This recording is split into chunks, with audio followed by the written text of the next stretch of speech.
രാവിലെ നല്ല വെയിലായിരുന്നു. പക്ഷേ ഈ വൈകുന്നേരമൊക്കെ ആയപ്പോഴേക്കും നല്ലപോലെ മഴയായിട്ടുണ്ടായിരുന്നു. അപ്പോൾ ഫസ്റ്റ് ഇങ്ങനെ മഴക്കാറ് പോലെ ഇങ്ങനെ വന്നതിന് ശേഷം നല്ലതുപോലെ തകർത്തങ്ങോട്ട് മഴ പെയ്തിട്ടുണ്ടായിരുന്നു. അപ്പോൾ ഞാൻ കുറച്ച് നേരം ബാൽക്കണിയിലൊക്കെ പോയി നിന്നിട്ടുണ്ടായിരുന്നു.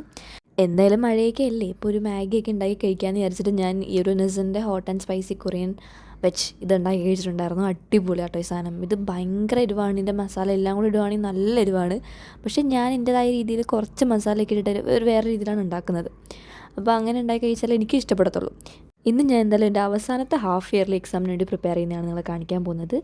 എക്സാം എങ്ങനെ ഉണ്ടായിരുന്നെന്ന് എന്തായാലും ഞാൻ അവസാനം പറയാം. എക്സാമിന് വേണ്ടി പ്രിപ്പയർ ചെയ്ത് എങ്ങനെയൊക്കെയാണെന്ന് കാണിച്ചു തരാം. ഞങ്ങളുടെ സ്കൂളിൽ നിന്ന് ഞങ്ങൾക്ക് സ്റ്റഡി മെറ്റീരിയൽ പ്രൊവൈഡ് ചെയ്തിട്ടുണ്ടായിരുന്നു.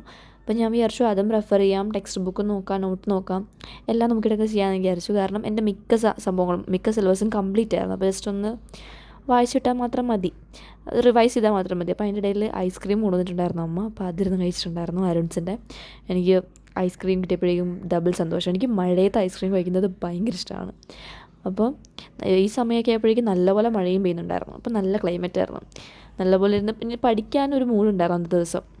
IP സത്യം പറഞ്ഞാൽ പഠിക്കാൻ അത്യാവശ്യം എളുപ്പമാണ്. കാരണം ഞാനിത് IP എനിക്ക് ആദ്യം ഭയങ്കര ഡിഫിക്കൽട്ട് ആയതുകൊണ്ട് തന്നെ ഏറ്റവും കൂടുതൽ ടൈം ഞാൻ സ്പെൻഡ് ചെയ്തിട്ടുണ്ടായിരുന്നു ഇതിനകത്തായിരുന്നു. അങ്ങനെ എനിക്ക് ഓക്കെ ആയതാണ് IP. പഠിച്ച് ലാസ്റ്റ് സെറ്റായതാണ് IP. അതൊക്കെ ആദ്യമൊക്കെ ഭയങ്കര ബുദ്ധിമുട്ടായിരുന്നു. പിന്നെ ഈ റിവിഷൻ കുറേ പ്രാവശ്യം ചെയ്തിട്ട് സെറ്റായതാണ്. അപ്പോൾ ഇതിൻ്റെ അത്രയും ഞാൻ വേറെ സബ്ജക്ട്സിനൊന്നും ഇതിൻ്റെ അത്ര ഇമ്പോർട്ടൻസും കാര്യങ്ങളൊന്നും കൊടുത്തിട്ടില്ല.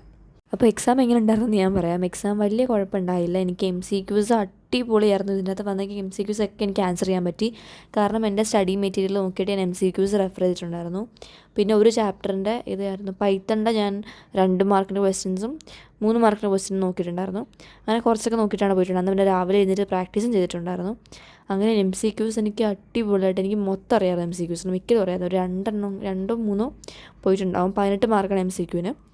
അപ്പോൾ അതെനിക്ക് അത്യാവശ്യം അറിയാമായിരുന്നു. പിന്നെയുള്ള 2 മാർക്കിൻ്റെ ക്വസ്റ്റ്യൻസും സെറ്റായിരുന്നു. 2 മാർക്കിൻ്റെയും ഒരു MCQസും എനിക്ക് ഭയങ്കരമായിട്ട് ഇഷ്ടപ്പെട്ടു. പിന്നെ ഉണ്ടായിരുന്നത് 3 മാർക്കിൻ്റെ ക്വസ്റ്റ്യൻ ആയിരുന്നു. 3 മാർക്കിൻ്റെ ക്വസ്റ്റ്യൻ കുഴപ്പമില്ല, അത്രേ ഉള്ളൂ. രണ്ടെണ്ണം എനിക്ക് ഒരു കൺഫ്യൂഷൻ ഉണ്ടായിരുന്നു, ബാക്കിയൊക്കെ കുഴപ്പമുണ്ടായിരുന്നില്ല. പിന്നെ 5 മാർക്കിൻ്റെ ആയിരുന്നു ഏറ്റവും ബോറ് ക്വസ്റ്റ്യൻ വന്നിട്ടുണ്ടായിരുന്നത്.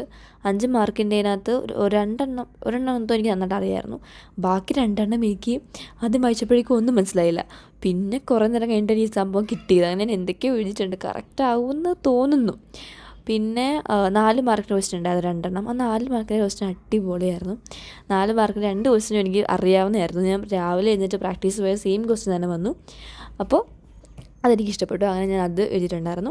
പിന്നെ ഈ ഒരു എക്സാമിന് ഞാൻ തോന്നുന്നു ഞാൻ ബാക്കിയുള്ള എക്സാമിനെക്കാട്ടും കൂടുതൽ എഫേർട്ട് ഇട്ട് പഠിച്ചിട്ടുണ്ടായിരുന്നത്. എനിക്ക് പഠിക്കാനും മനസ്സിലാവുന്നതും ചെയ്യുന്നുണ്ടായിരുന്നു, അതുപോലെ എനിക്ക് പഠിക്കാനും പറ്റുന്നുണ്ടായിരുന്നു. ഞാൻ ഡിസ്ട്രാക്റ്റഡ് ആയിട്ട് പോകുന്നതും ഉണ്ടായിരുന്നില്ല. ഞാൻ മര്യാദക്കിരുന്ന് ക്ലാസ് കേട്ടു, മര്യാദക്കിരുന്ന് വായിച്ചു, മര്യാദക്കിരുന്ന് പഠിച്ചിട്ടുണ്ടായിരുന്നു അത്യാവശ്യം. പക്ഷെ എനിക്ക് ഇടയ്ക്ക് ഇങ്ങനെ തോന്നുന്നുണ്ടായിരുന്നു ഇത്രയും മതി പഠിച്ചതെന്നുള്ള ഒരു ഇതുണ്ടായിരുന്നു. പക്ഷേ എന്നാലും ഞാൻ ബാക്കിയുള്ള എക്സാം വെച്ച് നോക്കുമ്പോൾ അത്യാവശ്യം ഇരുന്ന് പഠിച്ചിട്ടുണ്ടായിരുന്നു. ഞങ്ങളുടെ സ്കൂളിൽ 11നും 12ൻ്റെ ഒഴിച്ച് ബാക്കി എല്ലാവരുടെയും എക്സാം ഇന്നലെ തന്നെ കഴിഞ്ഞിട്ടുണ്ടായിരുന്നു. 11നും 12നും മാത്രമേ എക്സാം ഉണ്ടായിരുന്നുള്ളൂ. അപ്പോൾ 11ന് IP-യും 12ന് ഇംഗ്ലീഷും ആയിരുന്നു. അപ്പോൾ ഞങ്ങളുടെ എക്സാം പെട്ടെന്ന് കഴിഞ്ഞു. 11ൻ്റെ എക്സാം പെട്ടെന്ന് കഴിഞ്ഞു. ഇപ്പോൾ ഞങ്ങളുടെ ഒരു 5 സെക്ഷൻ എങ്ങാണ്ടുണ്ട്. ABCD 4 സെക്ഷൻ ഉണ്ട് ഞങ്ങൾക്ക് ക്വസ്റ്റ്യൻ പേപ്പറിൽ. അപ്പോൾ ഞാൻ ഒരു 30 മിനിറ്റിനുള്ളിൽ തന്നെ സെക്ഷൻ 3 എത്തി, 3ാമത്തെ സെക്ഷനിലെത്തി. അപ്പോൾ അത്രയും പെട്ടെന്ന് കഴിയുന്നൊരു പേപ്പറായിരുന്നു. ഭയങ്കര ചെറിയ പേപ്പറായിരുന്നു. 70 മാർക്കിൻ്റെ പേപ്പറാണ്. ചെറുതാണ്, നമുക്ക് വലിച്ചു വരെ എഴുതാൻ ഒന്നുമില്ല. നമുക്ക് പ്രോഗ്രാമിങ് കാര്യങ്ങളൊക്കെ ഉള്ളൂ. അപ്പോൾ ഒത്തിരി എഴുതാൻ ഒട്ടുമില്ല, ഇച്ചിരിയൊക്കെ ഉള്ളൂ. അപ്പോൾ എല്ലാവരും പെട്ടെന്ന് കഴിഞ്ഞിട്ട് എല്ലാവരും ഇരുന്ന് ഉറങ്ങുമായിരുന്നു. സത്യം പറയുകയാണെങ്കിൽ ആ 12th ഞങ്ങളെ കണ്ട് സങ്കടപ്പെട്ടിട്ടുണ്ടാകും. കാരണം അവർ ഇംഗ്ലീഷ് തച്ച് നിന്നിട്ട് എഴുതിക്കൊണ്ടിരിക്കുക. എൻ്റെ അടുത്തിരുന്ന ചേച്ചിയാണെങ്കിൽ 3 സപ്ലിമെൻ്ററി ഒക്കെ വാങ്ങിച്ച് ഇരുന്ന് സമയമൊക്കെ നോക്കി ടെൻഷൻ അടിച്ചിരുന്ന് എഴുതുക. ഞാനൊക്കെ കിടന്ന് ഉറങ്ങുമായിരുന്നു അവിടെ കിടന്ന്. ഒരുവിധം എല്ലാവരും 1 മണിക്കൂർ മുമ്പ് തന്നെ എക്സാം എഴുതി കഴിഞ്ഞിട്ടുണ്ടായിരുന്നു. ഞങ്ങൾ 3 മണിക്കൂറാണ് എക്സാം എടുത്ത്. 1 മണിക്കൂർ മുമ്പ് തന്നെ എല്ലാവരും എക്സാം എഴുതി കഴിഞ്ഞിട്ടുണ്ടായിരുന്നു. എക്സാം എളുപ്പമായതുകൊണ്ടല്ല എല്ലാവരും പെട്ടെന്ന് എഴുതി കഴിഞ്ഞത്.